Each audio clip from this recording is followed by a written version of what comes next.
Alright, buckle up, because this isn't a Netflix movie. This is the real-life story of Benjamin Donny Ritchie, the guy who ran like he was in GTA, shot a cop, and then got himself a ticket to death row.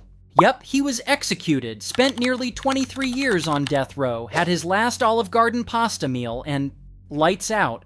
But to understand how he got to that ending, we need to rewind to when everything started spiraling. September 29th, 2000, Beech Grove, Indiana. A white van gets stolen from a gas station. Officer Matthew Hickey's about to head home for dinner when, surprise, the van rolls past him. Inside, two guys looking like they escaped from a dollar store crime convention. Hickey runs the plate, confirmed stolen, calls for backup. Robert Mercury and William Bill Toney jump in, and just like that, it's Fast and Furious Bargain Bin Edition. The van crashes straight into a random front yard. The two suspects explode out like firecrackers. Hickey grabs Michael Greer. Benjamin Ritchie. He turns into a budget parkour star, jumping fences, sprinting through yards, dodging swing sets like he's auditioning for a show called Escape the Law 101.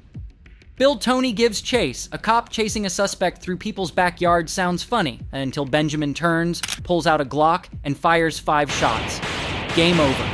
One round hits just above the vest. Bill Toney goes down. He'd only been on the force for 2 years, 1 day away from turning 32. Died in someone's backyard. Not dramatic, just tragic.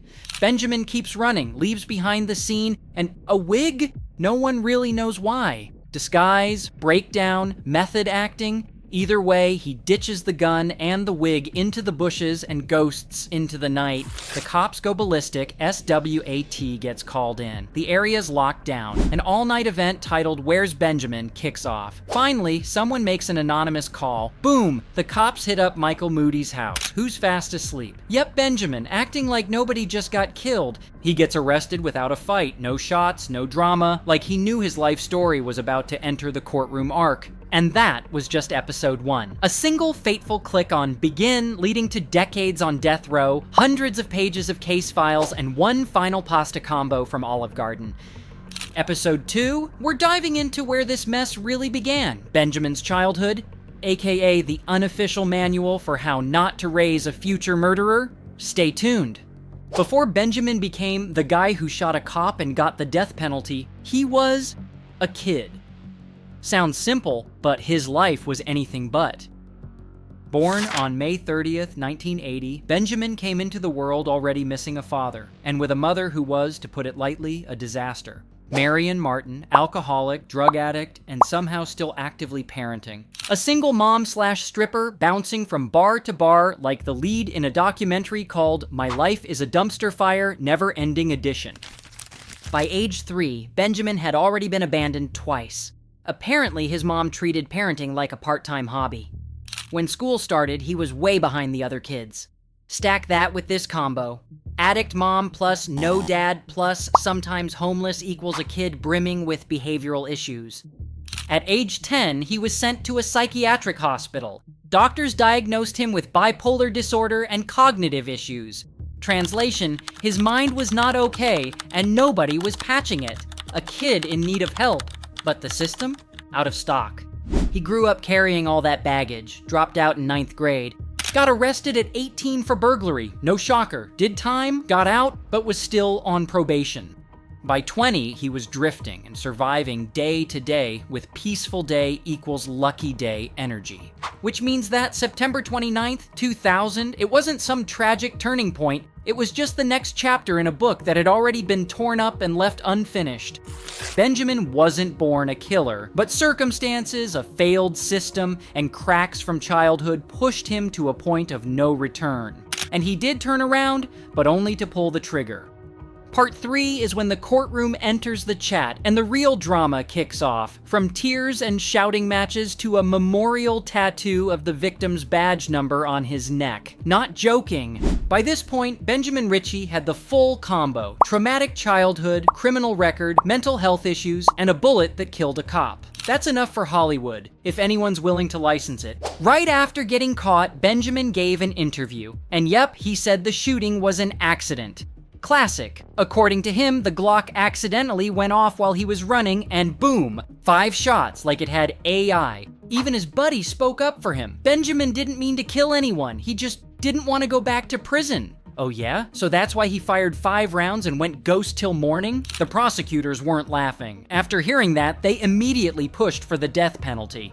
This was a targeted killing of a cop, they said. There's no oops here. And just like that, the court saga began. At the trial, Officer Tony's wife, Dee Dee, sat through it all, eyes like lasers. When reporters asked what she wanted, she said, "I want him executed. No sugarcoating, no Hollywood tears, just blood for blood." And Benjamin, he acted like it was a morning talk show, interrupted people, smirked, and the highlight, called the victim's wife a bitch right in the courtroom. Someone should have taught him about remorse, or at least how to stop digging his own grave. His defense lawyers tried everything. He had brain damage from childhood. He's a broken product of a broken system. But the jury was like, a broken system doesn't give you a free pass to shoot someone. 1 man dead, a furious public. And this guy, he had 37, Tony's badge number, tattooed on his neck. Not in memory, but like a trophy. The result? Death sentence. And that was just the opening act. The rest gets even weirder. Cross-border romance, a death row cat, and Olive Garden. Buckle up. Yes, he killed a cop, got the death sentence, thrown into Indiana's death row. Case closed, right? Nope. Benjamin Drama King Ritchie's story was never going to be that simple. Instead of waiting quietly for the needle like a normal person, Benjamin went public. He appeared on a documentary about death row inmates. And guess what? A woman all the way in Sweden, yes, land of IKEA and stinky cheese, saw the show and said, "Wow, this guy's kinda hot." Thus began the weirdest love story ever. Her name? Ivana. For reasons unknown, instead of binging Netflix like a normal person, she decided to write to Benjamin. And just like any long-distance romance, they fell in love through letters, phone calls, prison glass. Who needs Tinder when you've got a death sentence, right? Ivana flew from Sweden to Indiana like she was on vacation, to a prison. Sat across from him, smiled, then flew back. Did that for 4 years. And yes, Indiana not only allowed visitation, they let Benjamin have a cat. That's right, on death row. Like, we're gonna kill you, but first, have a kitten. The Redemption Cat program, my name for it, was meant to help inmates chill out. And Benjamin, a guy who once pulled a Glock on a cop, was now caring for a furry little buddy, like a PG-rated spin-off of Orange is the New Black. Meanwhile, Benjamin was appealing like crazy. Clemency petitions, legal motions, letters to the governor, anything to dodge the needle. But no one bought it. To them, he wasn't a death row inmate with a heart. He was the guy who laughed at a grieving widow in open court. And then, the fateful day crept closer. The day when not even the cat could save him. We've hit the climax. Benjamin Ritchie was about to face the lethal injection. But he wasn't just going to lie there and wait for it. Nope.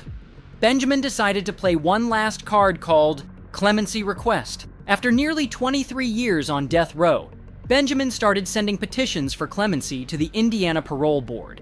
In those documents, he wrote plainly, "I regret it. I'm no longer the man who pulled the trigger back in 2000. I've changed." Sounds like the ending of an inspirational movie, doesn't it? Just missing some soft music and slow motion. He claimed he was different now. No longer the panicked, reckless young man terrified of going back to prison. Now he was someone who knew love, cared for a cat, and could pick the right Italian food for his final meal. Spoiler, Olive Garden's tour of Italy, for when you can't decide what to eat and just say, "Give me everything." Benjamin also said that after all those years in prison, he'd learned to control himself, think things through, and live a more decent life. He wanted to become a model for rehabilitation. Just a little tricky considering, execution. And surprise, a few small human rights groups actually spoke up in support. They said, everyone deserves a second chance. But justice replied, not when you've taken someone else's life. While waiting for a response, Benjamin wrote letters, met with visitors, even held a few private prayer sessions. A kind of last-minute spiritual redemption arc. But the parole board, after hearing every argument from both sides, still decided no clemency. Game over. The execution date was set May 20th, 2025. And just like that, Benjamin stepped into his final days. You think things went quiet? Not a chance. The prison system allowed him to choose a last meal, and he didn't hold back. Benjamin went full carb overload, chicken parmigiana, lasagna, fettuccine alfredo, the kind of feast that says, I may die, but I won't die hungry. Maybe he didn't know how to feel remorse, but he sure knew how to eat. And just past midnight, at 0:46 a.m., after some final farewells and words of love to his family, Benjamin Donny Ritchie was declared dead. If you thought everything ended at 12:46 a.m. on May 20th, 2025, when Benjamin Ritchie was pronounced dead, well, you'd only be half right. His body was gone. But the aftershock still very much alive. Benjamin's death wasn't a full stop. It was an ellipsis. The start of a new storm of debate. And you know the internet, one wrong tweet can start a fire, let alone a state-sanctioned execution. As soon as the news broke, forums, Reddit, TikTok, and true crime podcasts lit up like fireworks on New Year's. Some shouted, "Justice has been served," a line straight out of an action movie. But others fired back. Hey, remember Benjamin's horrific childhood? The story split into three camps. Team Justice. He killed a cop, tattooed the victim's badge number on his neck like a trophy. What else do you need? Execution was the right call. Team Redemption. Benjamin was a product of a broken system from day one. Abandoned, mentally ill, never helped. Killing him isn't justice. It's eliminating a human error the system created. Then there's Team Olive-Garden, folks solely debating what Benjamin ate before he died. Some even analyzed the layers of lasagna like it was the MasterChef season finale. But humor aside, the pain remained. Officer Bill Toney's family finally closed a chapter. His wife, Dee Toney, told the press, "I'm not happy, just relieved." And Benjamin's mother, she wasn't present at the execution. The same woman who abandoned him twice as a child gave no statement. If you think that speaks volumes, you're not wrong. As for Ivana, the Swedish woman who fell for Benjamin behind prison glass, she also stayed silent. Maybe she was too heartbroken, or maybe she's writing a novel. Like every major American drama, this one pokes deep into giant questions. Should the death penalty still exist? Is our justice system really just? And most importantly, can someone, even after a terrible crime, truly change? And so after 23 years, one gunshot, one Olive Garden meal, and a truckload of controversy, Benjamin Ritchie officially outgamed. But his death wasn't the ending. It was the reason the internet opened a group chat of morality and started throwing takes like darts. Team Justice Served cheered. Team What about his childhood trauma clapped back. Team Why Lasagna got busy arguing about flavor. And the US justice system still standing there like a broken vending machine. Loud, expensive, and no one knows if it works properly. Benjamin once said he'd changed, but now, who really knows? Nobody's brave enough to break out the Ouija board and ask. What's certain is, the story's over. But the questions are still hanging like an unpaid Netflix bill, and that's the end. But if you think this story is just about one man, then you haven't looked closely enough at the society that created him.